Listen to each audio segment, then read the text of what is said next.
pas le haut-parleur, l'écouteur, je vous enlève tout de suite. Quand j'ai pas d'écouteur, j'ai pas de haut-parleur. Ok, mais pourquoi ça fait écho? On t'écoute. Ok. En fait, ça continue de faire écho ou vous m'entendez? Ouais, ça fait écho. Tu as mis écouteur, ma chérie. C'est pas possible que ça... Je rappelle, alors, je n'ai pas mis écouteur, je rappelle. Bon, parle. Alors. Allô? Parle. Merci, ma coach. En fait, j'aimerais partager mon histoire avec vous pour avoir votre avis. En fait, moi, je suis mariée il y a quelques années. Et depuis que je suis mariée, mon mari, je ne l'ai jamais vu faire un statut sur WhatsApp. Oui. Il m'a expliqué en fait qu'il n'aimait pas et qu'il ne voulait pas afficher sa vie sur les réseaux sociaux. J'ai dit ok. Sauf que en novembre dernier, il y a sa petite soeur qui m'a appelé un jour et qui m'a dit qu'elle était fâchée après moi. Je lui ai demandé pourquoi. Et elle m'a dit que c'était son anniversaire la veille et que moi, je n'ai même pas pensé à l'appeler. Ma chérie, on dit ta voix est lointaine. Mets le téléphone sur ta bouche.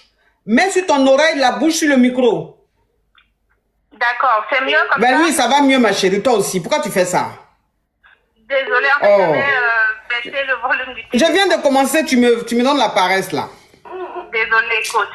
Donc, comme je le disais, en novembre dernier, c'était l'anniversaire de ta petite soeur. Oui. Et elle m'a appelé la veille pour me dire qu'elle était fâchée et que je ne lui avais pas souhaité un joyeux anniversaire. Oui. Donc, je lui ai dit que je ne savais pas de ne pas se fâcher. Elle m'a dit non, comment je peux dire que je ne savais pas que mon mari l'avait posté sur son statut WhatsApp. J'ai dit comment ça se fait parce que moi, je n'ai jamais vu mon mari faire un statut.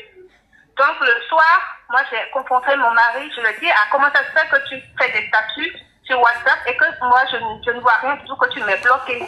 Là, il a essayé de s'excuser pour me dire qu'il a peut-être fait une fausse manipulation et tout.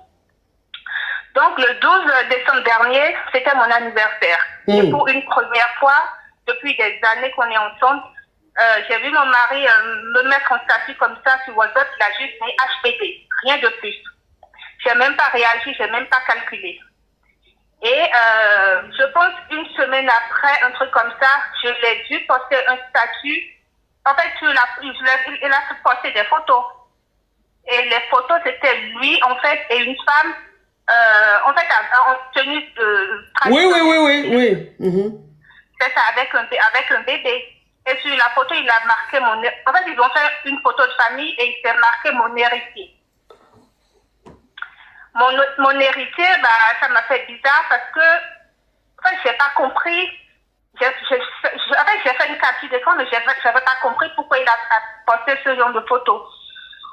Sachant qu'il était déjà parti en Afrique il y a quelques mois. Donc, j'ai compris, en fait, que la dernière fois qu'il était parti au pays, que c'était pour aller faire une doc et tout. Oui. Et je l'ai confronté. En fait, j'ai fait une capture d'écran. Et après, je me suis rendu compte qu'il a posté la photo parce qu'il a oublié de me débloquer la dernière fois qu'il avait posté ma photo le jour de son statut. Oui. Le jour de mon anniversaire. Voilà, exactement. Donc, en fait, moi, je n'appelle pas pour avoir... c'est pas pour avoir un avis parce que je sais ce qu'il faut faire parce que ça m'a vraiment bouleversée. Ça m'a vraiment touchée. Ce jour-là, j'ai pleuré toutes les larmes qui étaient dans mon corps.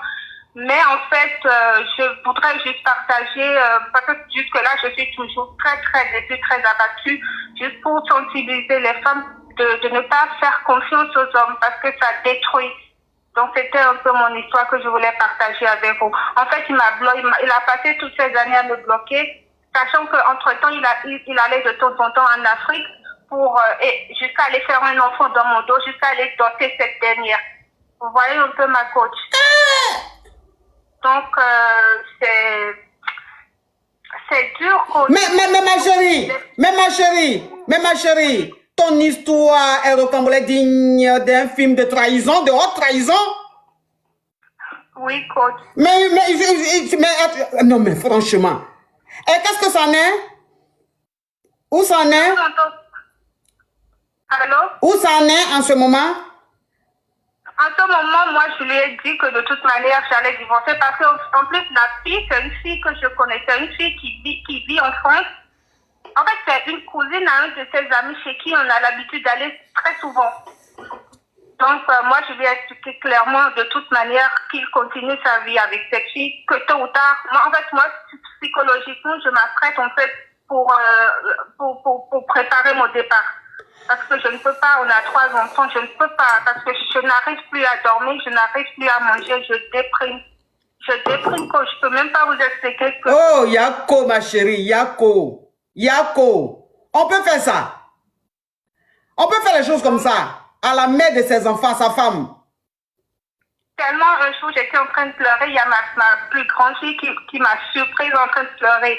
Elle m'a dit, maman, mais tu as quoi? Je lui ai dit non. Je savais même pas quoi lui dire. Je lui ai dit non. J'étais juste fière de vous avoir dans ma vie. Mais vous savez, les enfants, ils comprennent tout. Avec la petite, elle a compris que ça n'allait pas. En fait, tout ça, ça me déprime de voir mes enfants. Je suis obligée de partir. Yako. Je sais déjà quel genre de conseil. Oui, Yako, ma chérie, c'était juste pour expliquer. Yako, courage à toi, ma chérie. Courage à toi. J'arrive pas à parler à quelqu'un que je peux partager mon histoire. Ok, courage à toi, ma chérie. Merci, merci. Ah, non, mais franchement, non, mais franchement.